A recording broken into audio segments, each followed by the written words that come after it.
So everybody that knew we were coming to Vegas, they knew you grew up in Vegas, but what they hadn't banked on was that you persuaded your wife that she should live in Vegas and bring your children from Vegas. How did you manage to do that? Well, I had this strategy. I went after her mother first and got her mother to move here and sort of brought in and talked her whole family into coming. No, but it wasn't as difficult as it may appear. It's a big culture shift, but. And you like it. You like it here, obviously. Yeah, I mean, I think, you know, for the same reason that Andre just mentioned, I've got my mom living here, and my brother and his 4 kids moved as well to Las Vegas, and so with his family still here and mine kind of coming here, and a lot of friends that we have, you know, it's all about that, really, to be honest. You know, if you got your family and friends around you, you know, where else do you need to be? So the school was started when? When did you make the first? Yeah, I started the school in 2001, and we built the school in the most poorest neighborhood of Las Vegas, so that we could affect the children that we wanted, that needed it the most. Freetyping.net. Oh, freetyping.net. So when did you first get the idea that you had to put something back, and especially in your area? I always knew I wanted to do that, even as a teenager, you know. But the question was how, who, and when, right? So let's do it. Ready? Draw it. Yes. Write it. So you look at it, say it, Check it. cover it, write it, and then check Through a it. process of doing a lot of things with children, clothing them, you know, shelters for them. You know, Boys and Girls Club after hours programs, school hours. You know, I found myself going, we're just sticking Band-Aids on real issues. We got to systemically make a change, and the only way to do that is to educate. Say it. What is this word? Look. Yes, look. So my goal and my hope was to create an environment where I could give resources, I could be accountable with those resources, and then I could give that opportunity to children that society's written off the most. And as a result, we have our first graduating class, you know, June 12th, and all our kids are going to go on and graduate. Yeah. So you're going to be here for that? Of course, I'm going to be here for that. My focus is to put the people in charge here that know how to educate, that know how to care, that know how to, you know, and that's ever evolving, you know. Your aggression that you had on court, so serene off court, but your aggressive play on court, where does she channel that aggression now? You know, I would have to probably say just in straight organizational skills. I mean, to negotiate like our schedules and the time that we have. Like our daughter will go to school in the afternoon for 3 hours because she's in pre-kindergarten, Yeah, she's not in school and Jaden goes in the morning. So those morning hours are all accounted for with Jazz, and the afternoon hours are accounted for with Jaden. I mean, just the organization of it, it runs like military a precision. well-oiled machine.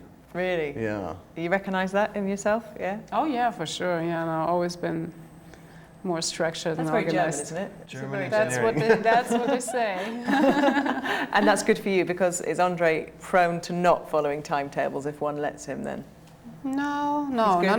He's good at sticking to the program? Oh yeah, for sure, time, for sure. I- For time, you know, time we're is very life. similar Yeah. in that sense. We'll always be a few minutes early rather than late. You know, we're good with that. I just need a few more inspirations in my life to get that extra motivation, you know.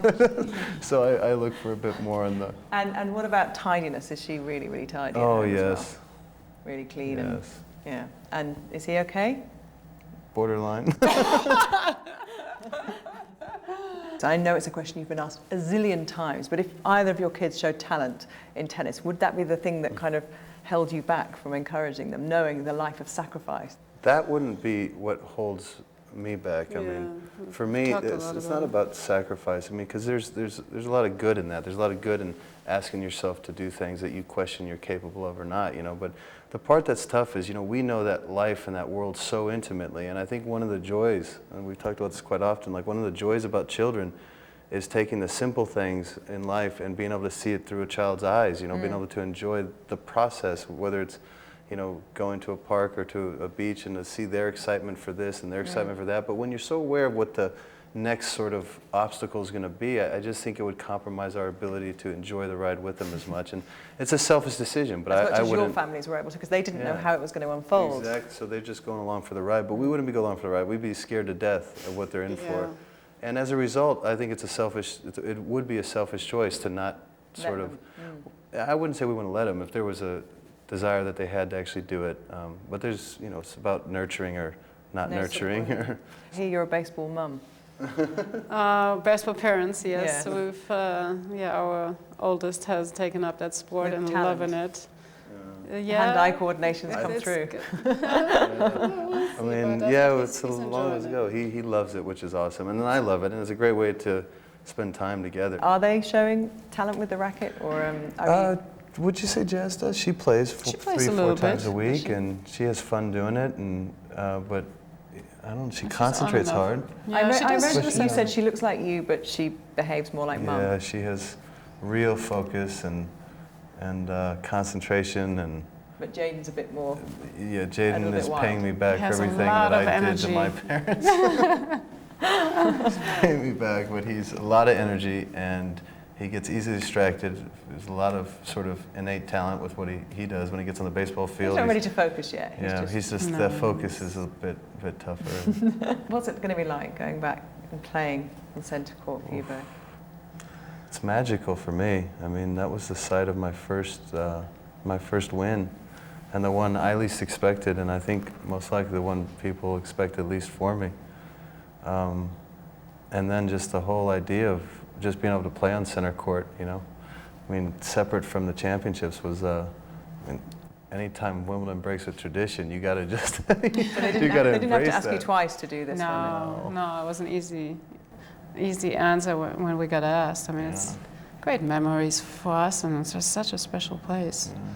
And being the first one to play with the Brew, I think that would be a big smile on my face for sure. Just getting there and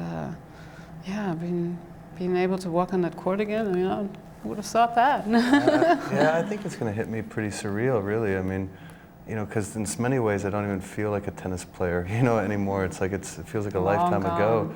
But you walk out there and you'll be able to identify with it through a whole different lens. You won't be focused on really a ball or an opponent. You'll sort of be allowing yourself, really for the first time in my life, to just actually take it in. That I'm looking forward to, because you know that's the real good But stuff. you've got a plaster on your wrist. You've obviously got, there's a few knocks and strains. This body's not used to this kind of training. Yeah, I've put myself through a few rounds of tennis that, you know, ended up with a couple cortisone injections in my wrist, and you know, a couple aching backs in the morning, and the floor seems to get further and further away when I try to put on my shoes. But you know, I'm trying to work myself into it, and so that I'm not